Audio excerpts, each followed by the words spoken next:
আসসালামু আলাইকুম সম্মানিত সিলেটবাসী, আপনারা যে খুব কম সময়ের ভিতরে 20 মিনিটের ভিতরে এত সাংবাদিকতার আগমন, এর মানে হইল গিয়ে পুরা সিলেটবাসীর খুব বেশি আঘাত লাগছে এই জেলা প্রশাসক মহোদয় এর প্রত্যাহার করা বা বদলি করার কারণে।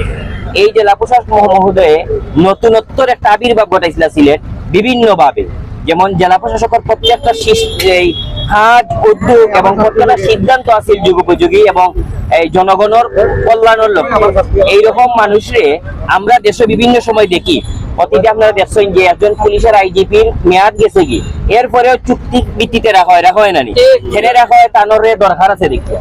কিন্তু এই ডিসি মহোদয় সিলেটের মানুষে মনে করা, সিলেটের মানুষের প্রাণর দাবি যেগুলা এইগুলা তান বাস্তবায়ন করা, কাণ্ডে যদি আরো 3 বছর এক্সট্রা রাখা হইতো এরপরেও সিলেটবাসী খুশি থাকলো অনেক। তা না করিয়া মেয়াদর আগেও কাণ্ডে সরানিয়র, এর মাধ্যমে বুঝানিয়র যে আগামীতে আমরা সব সময় পরাজয় স্বীকার করা লাগবো দুর্নীতিবাজ এবং খারাপ মানুষের বিরুদ্ধে।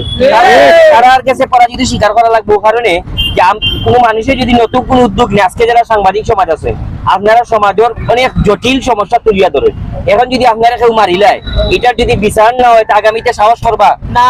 ঠিক তেমনি ভাবে আজকে ডিসি সারওয়ার আলম মহোদয়ের হরানি মানে বদলি করা মানে একটা নতুনত্বরে হত্যা করার সমান।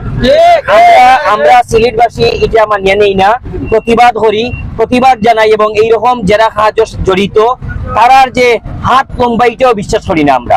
কারণ এর প্রমাণ হইল গিয়ে এই প্রচুর বৃষ্টি, কি পরিমাণের বৃষ্টি দের অন্ধকার এই মুহূর্তে সারা সিলেট, এই মুহূর্তে মানুষের স্বতঃস্ফূর্ত সারা দিছেন, সাংবাদিক সমাজ সহ মিডিয়া প্রত্যেকটা মানুষের সারা দিছেন। এতে বোঝা যায় এইরকম ডিসি সিলেট দরকার আছে।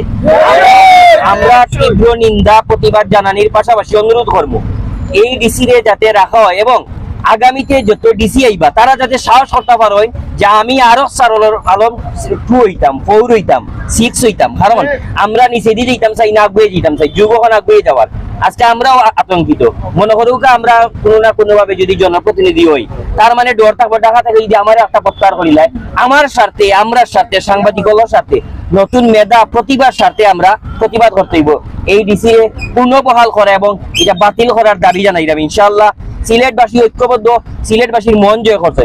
তাই যদি সিলেট তা হইনো না, সিলেটবাসী তার কাছে কৃতজ্ঞ যে কাজগুলা করছেন আরো কাজ করতে পারলো না, এই সিন্ডিকেটের হাতে করা সম্ভব না। আমরা দাবি জানাইবো, আমরা দাবিটা রাখবো ইনশাআল্লাহ।